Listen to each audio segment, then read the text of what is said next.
noise. Go ahead.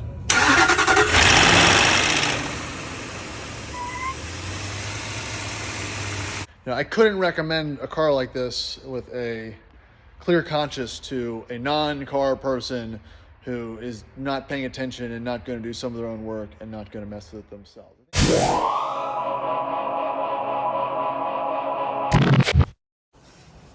Howdy, welcome back to the Addicted Motors YouTube channel. My name is Troy, and today we're going to talk about none other than probably some Land Rovers, I'm assuming. Now, this is going to be a little bit of a hybrid video. Usually I've been doing these morning posts of, I guess, an auction review. I look at a lot of trucks every day. And I look at a lot of the trucks that are kind of not offered on private sale on the Manheim auction website, and I do have a quick review of them. Some of these trucks we've actually purchased, and one of them, I didn't really give it justice on the full story, and that's what I want to do today about what happened to the Tonga Green L322 that we had. It was a beautiful truck. So the Tonga Green L322 we purchased for my neighbor. He wanted a non-supercharged 0709 best spec L322 in a cool color. We found him this awesome Tonga Green L322 with a beige interior with 150,000 miles. It was a safe purchase. It was a green light truck. That means you can return it. It had a decent Carfax. It was at a dealer in Florida. I think we paid with shipping, I don't know, $6 grand, $5,500 or something like that, which is, you know, not the best price, and didn't steal it, but we bought it reasonably. And everything looked pretty good on paper. I even posted a video that most of you guys saw of it arriving, showing up, driving off the truck, going in the shop, and giving us a quick walk around.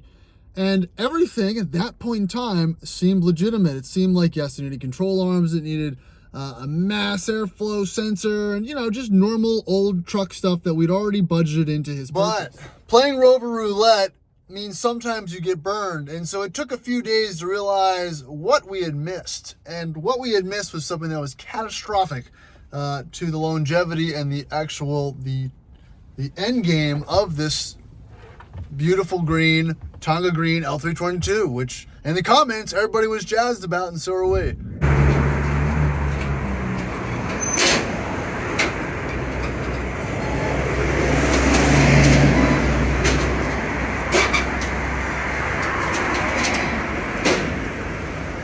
So what happened? Well, I'll drop a clip right now and I'll let you listen. All right, car's dead cold. I'm gonna turn the key.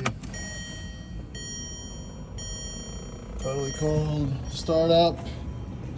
We've got some pretty severe timing chain slap noise. Go ahead.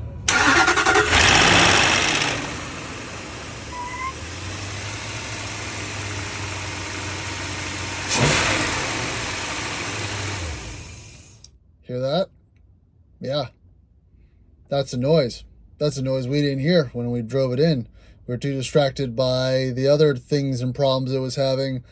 We also didn't get to hear it because the truck, the transport driver started it up. And yeah. I mean, if you guys watch my videos, you know the game, right? The AJ whatever Jag 4.4 LR3 L322 V8 is hands down the most reliable JLR engineered motor ever made, or it's the most reliably okay one, safest, I guess, to purchase a vehicle with. And we bought the only one that we've ever seen that had a bad or loose timing chains and guides. A word or a phrase never really uttered with 4.4 or 4.2, saved exclusively for the Rover 5.0 and 5.0 supercharged, and the next L322.2 and LR4 edition. So now what? We have at this point, what's your options? It's a beautiful truck. Do you A, do the timing chains and guides? Probably $6,000. I mean, with after parts and labor and all the wire in there and this and that. And even if you do that, it could still have whatever oil starvation, whatever it did to get to that point, massive amounts of neglect, you don't really know. So you can still do that and still have a large amount of issues in a relatively higher mileage engine. Not a great option. Option B is pull the motor and drop another 4.4 in it. It's not unheard of. The motors are cheap. I have a whole bunch of trucks in the back we could take it from, but you're looking at probably around $10,000 with labor and a new motor to do that correctly, and that wasn't the truck that he was going to spend the money on. Or, oh boy, option 3. What? How did that? That shouldn't be open. Let's I put struts on it, and it just wants to adjust. It's like Viagra, just chill out. Option 3, I can exercise my right to try to return a green light car to an auction, something we've never been able to do. We just usually take it on the chin because we buy them as is, and that's our only option. So this time, we filed an arbitration claim, and guess what? It worked. So that unlucky sumbitch of a truck was sent back to the Fredericksburg Auto Auction, now farther away from the crooked dealership that sold it, and now with the bad motor. So we got the money refunded, but at the same time, because we're habitual Rover guys, we thought to ourselves, wow, it's up there in Fredericksburg. We should contact them. Then we could buy that sucker back for, $1,000. Maybe, change the oil. Those timing chains and guides will run they'll run for another couple thousand miles with no real major issues besides throwing a timing light or check engine light and potentially grenading, but at $1,000, let's go. But it's been 3 or 4 weeks and it hasn't returned, so we figured that it's gone. Well, it's not gone. That's why you stick with it, because it popped back up. It's going to auction tomorrow. So let's switch this over to voiceover mode and let's run through the ad, because it doesn't mention the key factors of why it's going for sale. All right, so here it is at the Fredericksburg. It's about 40 minutes from us to north. Auto auction. It looks almost better than it did before. Great pictures, good lighting. Tonga green, beautiful looking L322. It's drivable, no structural issues, 2.8 score for condition. It's just an MMR. It's $3,000, $4,000, $5,000, $6,000 truck as is. It's got good interior, good paint, mud flaps, matching tires. It doesn't have matching tires, but I guess they missed that little bit. Let's check out the little score they have for it, see if it mentions anything about the motor. Scrolling through, scrapes and dents and little paint imperfections and stuff like that. So if you're scrolling through, if I'm scrolling through and doing this, I'm going, this is good to go. Why not? Let's roll the dice, Rover roulette on it. But unfortunately, nothing's mentioned. So some poor chap is going to buy this thinking they're going to get their dream truck, and might not even notice the massive deficiencies. They won't notice until it shows up, so we'll just end up back at an auction, potentially. But, I'm not here to snitch on other dealerships and whatnot, but it's a dirty game when you're selling something without disclosing major issues. The air suspension can be bad. The air suspension can be bad, the truck can have rust, and nothing can work.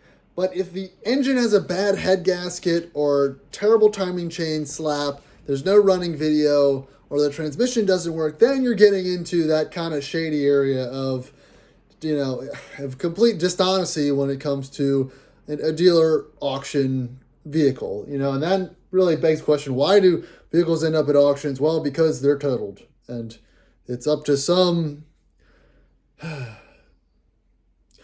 person, enthusiast with no self-restraint such as myself to potentially purchase it. So there's a bit of self-restraint that takes place when looking and perusing these things. So that's the ad. We'll watch it run on the block tomorrow and see how it does.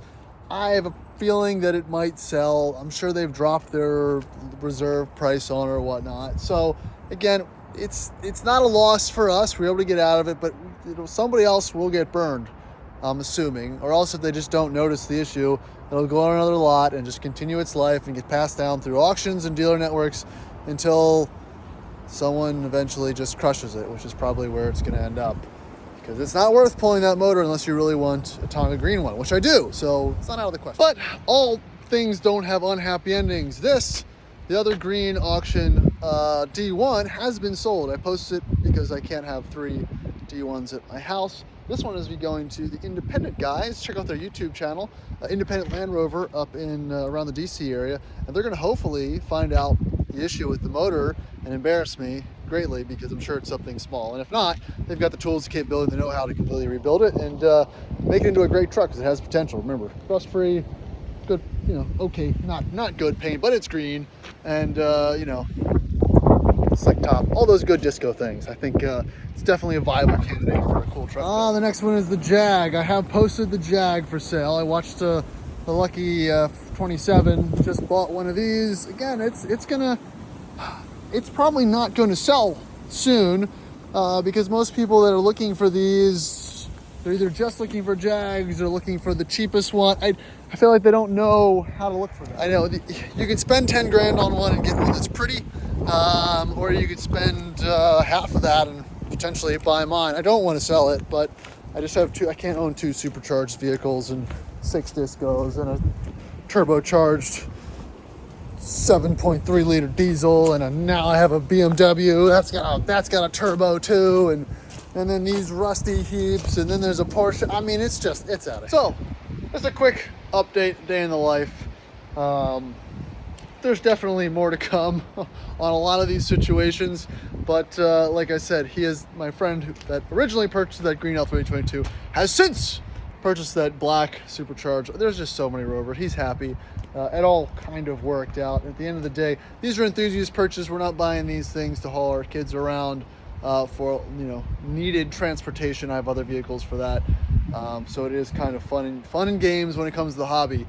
And that's going to be probably it for this video. Thanks for watching. Please like and subscribe. Oh, look at that beautiful white D1 in the background. That thing just, that's a good truck there. That's the $1,000 disc. That's a good truck.